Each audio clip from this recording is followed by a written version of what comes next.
Students will die. That is a direct quote from a Harvard student about a proposal to stop handing out so many A's. Harvard's faculty tried to cap A's at 20% of students, and 85% of undergrads opposed it. The faculty ultimately folded, they postponed the vote, and may never bring it back. And so, my question is, if the most famous university in the world can't fix its own grading situation, why are law schools still using your GPA to decide whether you get in? And the answer, when you look at it, is pretty embarrassing for everybody involved. Now, I want to be fair to the other side first here, because the case for using GPA in law school admissions is not a dumb idea. Grades do measure sustained effort over 4 years. They show you can handle deadlines, pressure, and a whole range of different subjects. And unlike a 2.5-hour LSAT, your GPA reflects how you performed across dozens of courses over multiple years. It gives them a quick, concrete number to compare across thousands of applicants. And for a long, long time, that number actually meant something. In 1950, the average GPA at Harvard was a 2.55. That's roughly between a C plus and a B minus. So that scale had real range. An A actually meant excellent, and a C actually meant average. And the system worked. I'm not saying it didn't, but the system that exists right now today in 2026 is a totally different thing, and law schools are treating it like nothing has changed. The GPA that you submit to law schools does not measure what anyone thinks it actually measures. It measures where you went to school, what major you picked, and how long ago you were 20 years old. The first big problem is that grade inflation has turned your GPA into essentially the equivalent of a participation trophy. At Harvard, the average GPA is now a 3.8 among all students, not just honor students. The most common grade students get is a straight A. That means if you're a Harvard professor and you give somebody a B+, you're saying you're below average. A grade that's supposed to mean good now means something is wrong with your work. So the entire scale has collapsed upward. And we know this is not about Harvard students being uniquely brilliant, because when the faculty proposed fixing the situation, the students panicked. And so the faculty delayed the vote, and right now nobody thinks it's going to pass. So Harvard is admitting out loud in public that its grades are broken and they can't fix the situation. One faculty member even proposed making all classes pass-fail. Not a bad idea, because at least that would be honest, right? And of course, it's not limited to Harvard.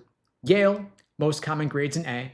Brown, Stanford, most elite privates, the average sits above a 3.5. And so an A is basically what you get just for showing up.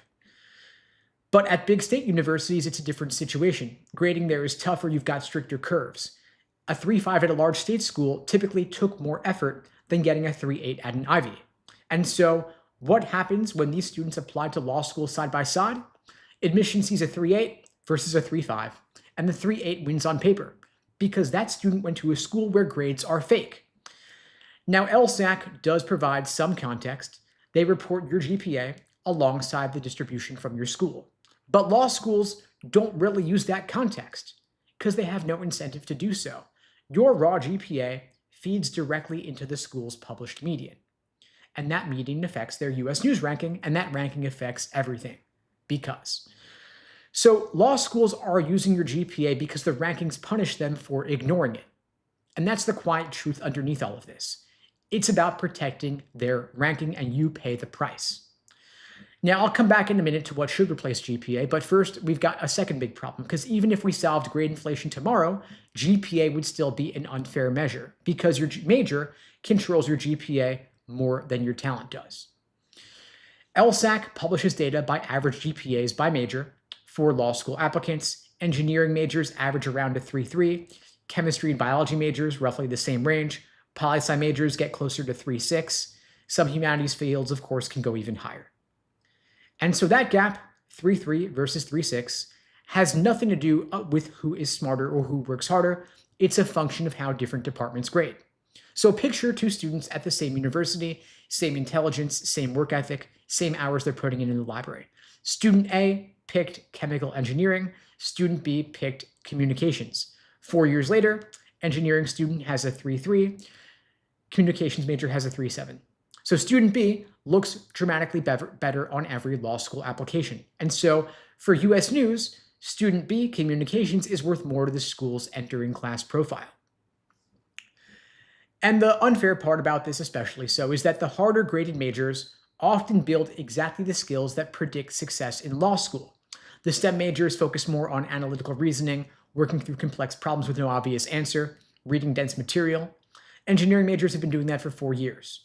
But their GPA says they are a weaker candidate than somebody who spent 4 years in courses where most people got A's.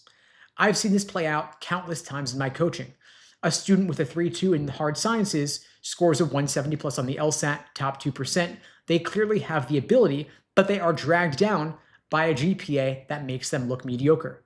And so they'll get shut out of schools. Their LSAT score should have opened up for them. And so if you picked a hard major because you were curious, because you were ambitious, the current system punishes you for it. And I've never really heard a good example for a good answer for why that's acceptable. People just move on from it. It is what it is, right?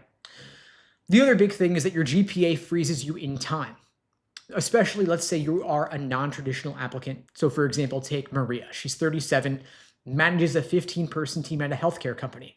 She handles 7-figure budgets, makes hiring decisions, presents to executives, solves hard problems under pressure every single day, but her transcript still says 2.9 because 18 years ago, she was 19 years old, working 2 jobs to pay rent, didn't have parents funding her education, didn't have a tutor, could not make school her only priority, and so she just barely survived college.